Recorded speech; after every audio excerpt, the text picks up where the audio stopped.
Good morning, you guys. I am so excited to get to share with you a little bit about this story called Think Like an Eel.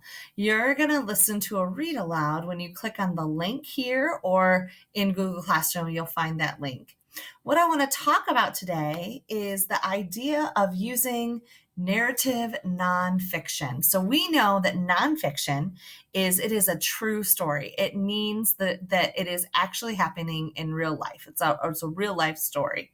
But narrative is kind of the story of how it all happens.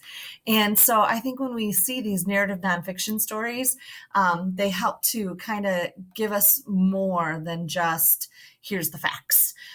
Yes, facts are definitely involved in our story about Think Like an Eel, but there's more to it than just that.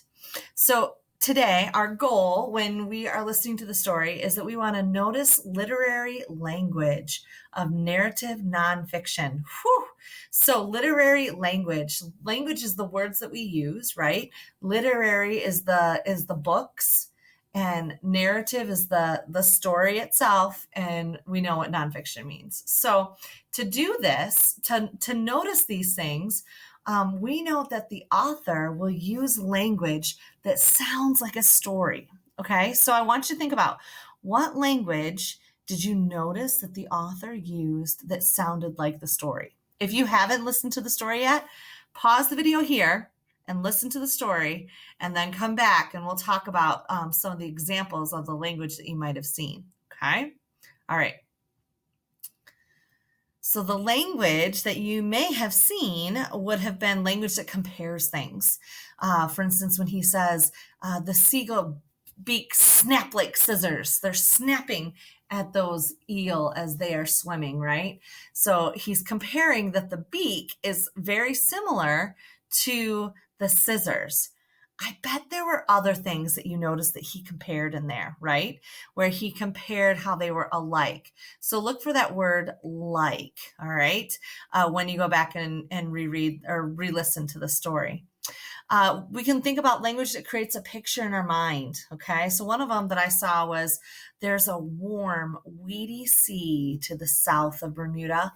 That warm and weedy, it creates this image in my mind of getting into the lake, and the sun has been beating on it all day and it's nice and warm when you get into the lake, and the weeds, I can picture in my mind and feel what the sticky weeds might feel like. So it creates this picture that maybe some from previous experiences that you've had, or it's just a picture that's in your mind. You'll also notice that this story has lots of rhyming words and a rhythm to it. And so you'll find when authors are trying to make a narrative nonfiction sound like a story, they use these rhyming rhythms. And so that's another thing to notice when we're listening to and reading our narrative nonfiction stories.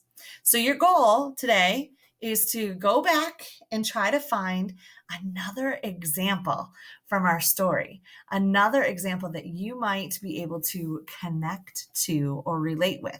If you want to type that to me, that's great. Otherwise, make sure you share it with somebody that you noticed something in narrative nonfiction. All right, enjoy the story.